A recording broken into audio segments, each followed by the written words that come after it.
Camera ଲେନ୍ସରେ ଅନୁସନ୍ଧିତ୍ସୁ ମଣିଷର ଅସୁମାରୀ ସ୍ୱପ୍ନ ତ ନୁହେଁ, ଆମ ଚାରିପାଖର ବାସ୍ତବତା। ଏସବୁକୁ କଏଦ କରିଥିବା ଯୁବକମାନେ ହେଲେ ଜଣେ ଜଣେ ପ୍ରଫେସନାଲ ଫଟୋଗ୍ରାଫର। ବ୍ୟସ୍ତତା ଭିତରେ ବି ଏମାନଙ୍କ ଆଖି ଦେଖେ ଭିନ୍ନ କଥା। ସେହି ମୁହୂର୍ତ୍ତକୁ କଏଦ କରନ୍ତି ନିଜ କ୍ୟାମେରାରେ।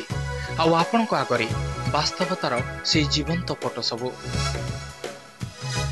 ମଶରୁମ ଗ୍ରୁପର ଫଟୋଗ୍ରାଫର ଆୟୋଜନ କରିଛନ୍ତି ଏହି ପ୍ରଦର୍ଶନୀର। କେବଳ ଜୀବନ ଜୀବିକାର ଚିତ୍ର ନୁହେଁ, ନିର୍ଜୀବ ବି ଜୀବନ ପାଇଛି ଏସବୁ ଚିତ୍ରରେ।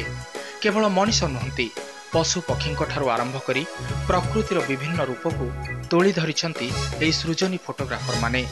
ଲାଇଟ୍ କଲର ଠାରୁ ଆରମ୍ଭ କରି ଥିମ୍, ନେଚର ଫଟୋଗ୍ରାଫିକୁ ନେଇ ପରୀକ୍ଷଣ ଚଳାଇଥିବା ଏହି ସୃଜନୀ ଶିଳ୍ପୀମାନଙ୍କ ଭିତରେ ଚାଲିଛି ଆଲୋଚନା। ପୁଣି ଫଟୋଗ୍ରାଫିରେ ରୁଚି ରଖୁଥିବା ଦର୍ଶକ ତର୍ଜମା କରୁଛନ୍ତି ଆଉ ତାରିଫ ବି ଦେଉଛନ୍ତି। 30 ଜଣ ଫଟୋଗ୍ରାଫରଙ୍କ 60ଟି ଶ୍ରେଷ୍ଠ ଫଟୋଗ୍ରାଫକୁ ନେଇ ଆୟୋଜିତ ଏହି ପ୍ରଦର୍ଶନୀ ଆସନ୍ତା 1 ତାରିଖ ଯାଏଁ ଚାଲିବ।